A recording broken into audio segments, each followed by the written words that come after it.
Welcome to the first lesson of real numbers. Before we talk about the topics of real numbers, let us start with the basics. What is a number? A number is a mathematical object used to count, label, or measure. What do we mean by that? For instance, if I asked you to count the number of birds in this picture, you would say there is one bird. So this is a mathematical object which is representing the count of the birds in this picture, and we call this mathematical object a number. Similarly, here you would say 2 and over here you would say 3.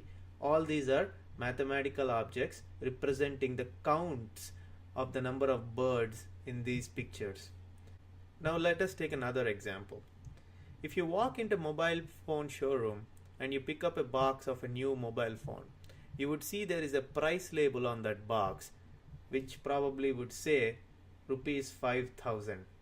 So here we are using this mathematical object to label the price of the mobile phone, and we call this a number. So we use a number to label something over here. Now let's look at the last example. If you are in a chemistry lab doing an experiment and you are given a conical flask with some solution in it and you are asked to measure it, you would do so and report it as probably, in this case, 100 ml. So here we are using a mathematical object or a number to measure the solution in the conical flask. So these are the various examples where we use numbers. Next, we will talk about types of numbers. First, we will look at natural numbers.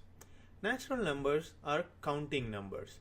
For example, if I gave you a box of light bulbs and asked you to count these light bulbs, you would do so by counting the number of light bulbs in that box. So in the first case, there is one light bulb, so you would say it as 1. In the second case, 2, 3, and 4.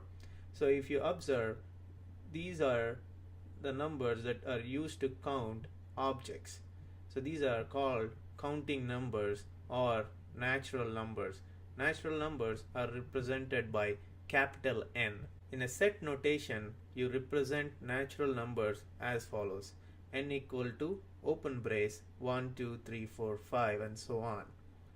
If you observe, the difference between any two consecutive natural numbers is always 1. Next, we will look at whole numbers. Going back to the previous example, if you were given the boxes with light bulbs, you counted the light bulbs and represented the count with a number which we called a natural number. But if I gave you a box with no light bulbs and asked you how many light bulbs are in that box, how would you do that? There is no number to represent a box with empty light bulbs. So mathematicians came up with a number called 0 to represent nothing. So in this case, if I asked you how many light bulbs are in this box, you would say 0. So whole numbers are natural numbers and the number 0. So if you put all the natural numbers from the previous slide and add 0 to that, we call that new group of numbers as whole numbers.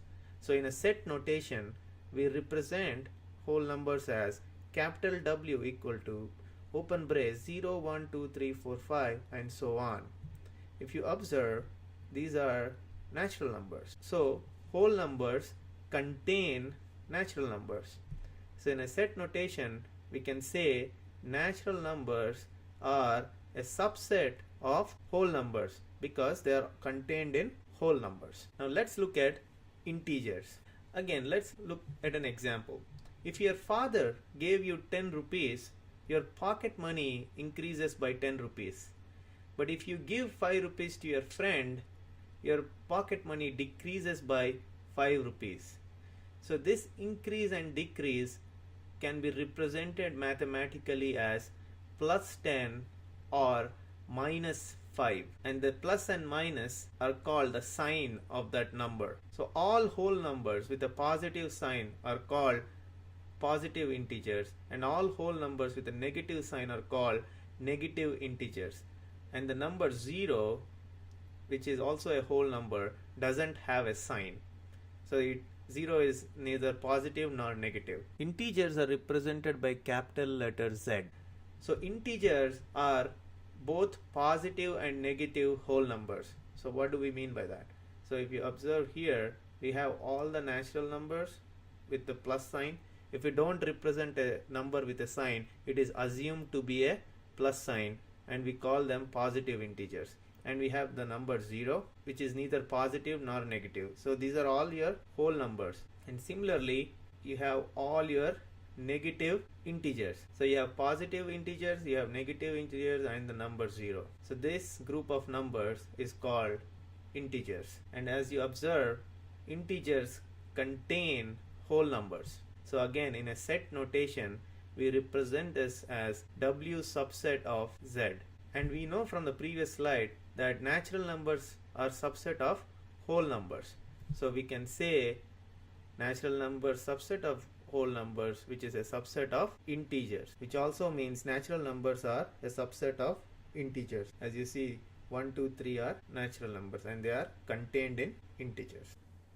Next, we will learn about representing numbers on a number line. The picture that you see here is called a number line. The middle point of the number line is denoted with the number 0, and all the numbers to the right of the 0 are positive integers and to the left of the 0 are negative integers. So if you are asked to represent numbers on a number line, you would use the following approach. So if I ask you to plot the number 1 on the number line, you would move 1 units of distance towards right from the number 0. As you see, you will end up here and you will say this is 1. Similarly, if I ask you to plot -4 on the number line, you would move 4 units to the left of the 0. So 1, 2, 3 and 4. So this is -4. So in this way you can use the number line to plot numbers. This brings us to the end of the first lesson. In the next lesson, we will learn about rational and irrational numbers.